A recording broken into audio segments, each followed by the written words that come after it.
Inusisa ng mga komite sa Kamara ang tila sabwatan umano sa industriya ng bigas kaya nananatiling mahal ang bentahan sa merkado.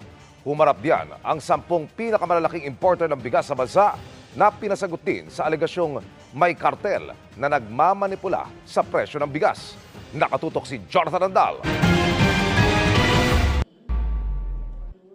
Sila ang 10 pinakamalalaking importer ng bigas sa Pilipinas. Kanina, ipinatawag sila ng Quinta Committee ng Kamara para sagutin ang alegasyong meron umanong kartel na nagmamanipula sa presyo ng bigas. Agad nila itong itinanggi. Wala kaming cartel, hindi kami nagpa-profiteering. We're dictated by the market prices. Sir? Hindi kami nag-hoarding.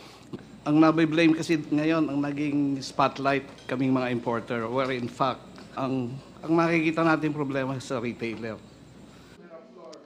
Sabi ng Bureau of Customs, pagdating ng imported na bigas sa bansa, ang presyo nito o landed cost ay nasa 33 pesos per kilo.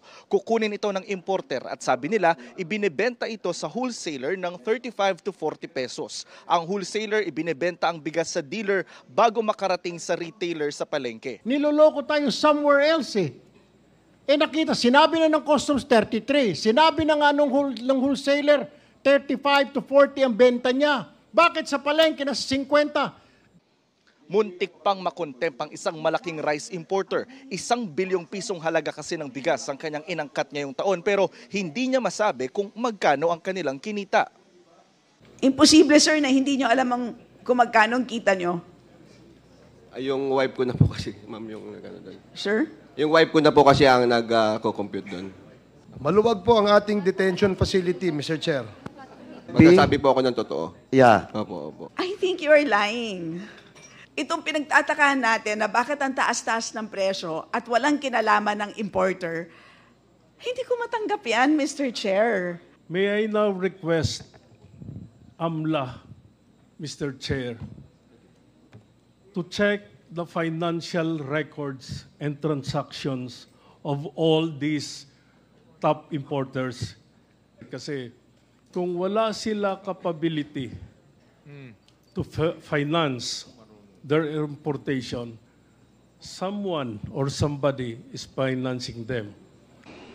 Pinuna naman ng isang kongresista ang BPI o Bureau of Plant Industry dahil hindi nila alam na mag-ina ang dalawa sa 10 pinakamalalaking importer ng bigas sa bansa.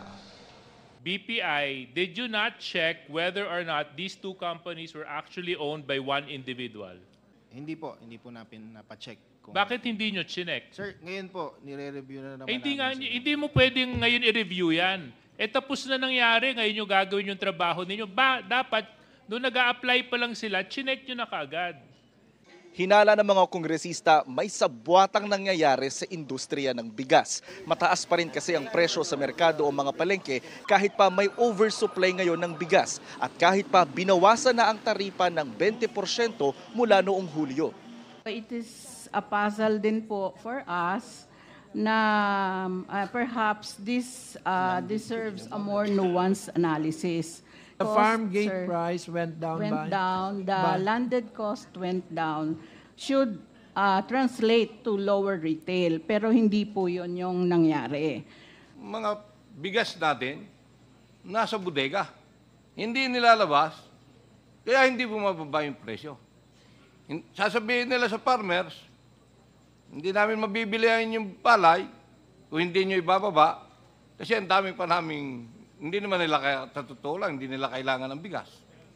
So, naapektuhan yung farmers, walang nangyari sa consumer kasi may sabwatan.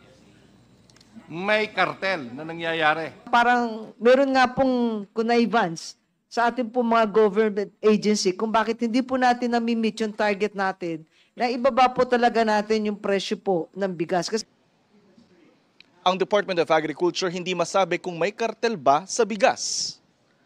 Seems like there's a cartel-like market environment. But yes, I cannot categorically say na meron kasi hindi naman mandato ng DE sabi nun. Yes.